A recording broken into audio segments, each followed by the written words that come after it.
Hello students, कैसे हो आप। हम पढ़ रहे हैं chapter structure of the atom. तो हम इस चैप्टर के क्वेश्चंस कर रहे हैं। आज हम एक्सरसाइज के क्वेश्चंस कंटिन्यू करेंगे। क्वेश्चन नंबर 4 से हम देखेंगे आज।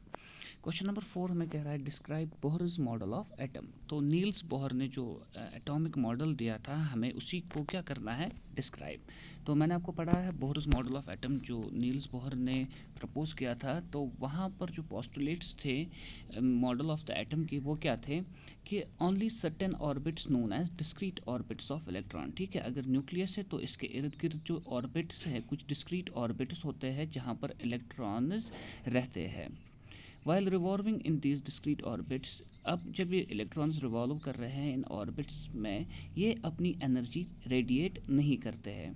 तो ये डिस्क्रीट ऑर्बिट्स या शेल्स जिसे हम कहते हैं, चाहे आप डिस्क्रीट ऑर्बिट कहो या शेल, वो एक ही बात होती है। वो हमने फिगर में दिखाई है। ये यहाँ पर जो ब्लैक कलर का आपको दिख रहा है ये न्यूक्लियस है, फिर के शेल है फिर उसके बाद जो और एक सर्कल जैसा दिख रहा है वो एल शेल है, फिर एम शेल है, फिर एन शेल है। ठीक है, तो ये कंटिन्यूस शेल्स बनती जाती है इसमें।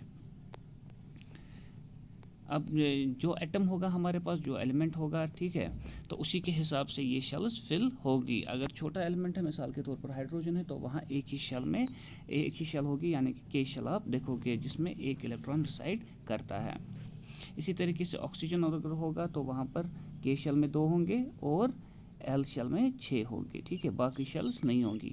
तो the first orbit for n is equal to 1 is represented by letter K. ठीक है, तो जो फर्स्ट ऑर्बिट या शेल है उसे हम क्या कहते हैं, के, फिर एल, फिर एम, फिर एन। ये मैंने आपको कहा था। ठीक है, तो ये एन जो है ये होता है कौन से नंबर की शेल है, यानी कि पहली, दूसरी, तीसरी, चौथी, पांचवी कौन सी है।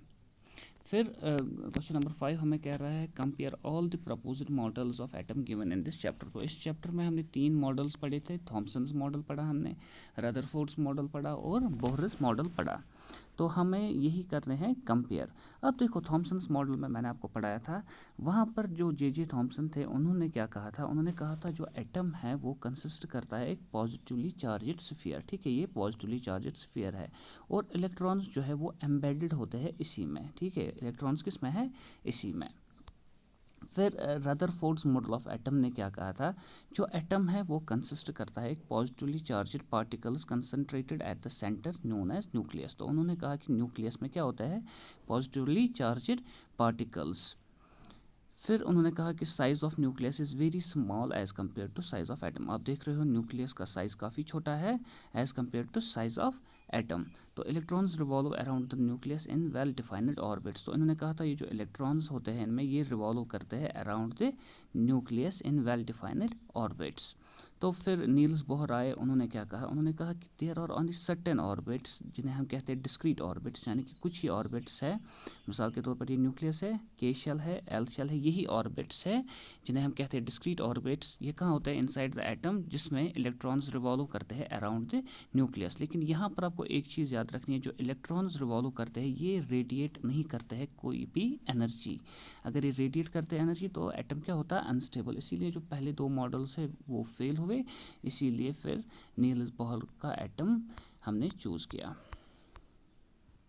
तो फिर है question number 6, summarise the rules of writing distribution of electron in various shells for first 18 elements.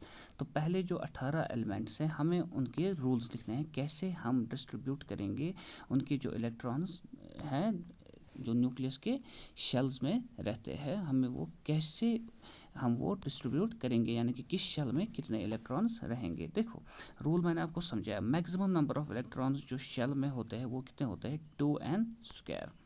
n क्या है, किस नंबर की शेल है, k क्या है, 1, k के लिए n है 1, l के लिए n है 2, m के लिए n है 3। ठीक है, तो इसीलिए इसी के साथ ही कंटिन्यू होता जाता है। n के लिए n है 4।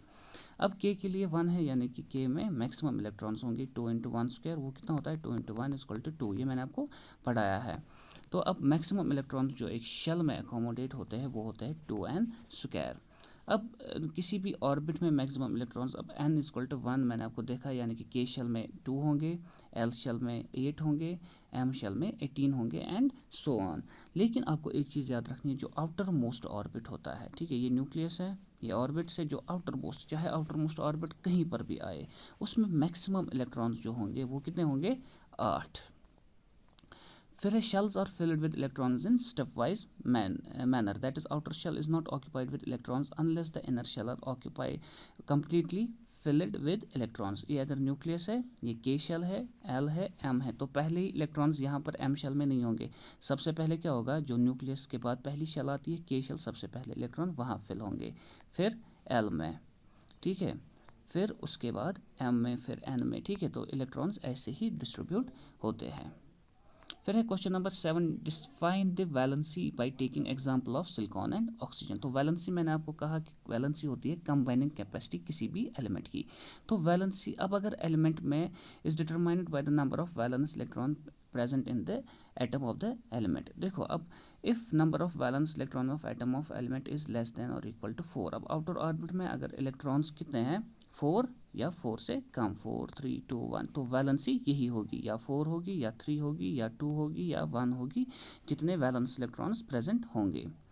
अब अगर वैलेंसी एलिमेंट की है 4 से ज़्यादा, यानी कि 5 6 7 8, तो अब हम क्या करते हैं, अगर 6 है वैलेंस इलेक्ट्रॉन्स तो हम 8 माइनस करते हैं 8 को 6 से। अगर 5 है वैलेंस इलेक्ट्रॉन तो 8 माइनस 5, अगर 7 है 8 माइनस 7, अगर 8 है 8 माइनस 8, यानी कि 0 वैलेंसी होगी वहाँ पर।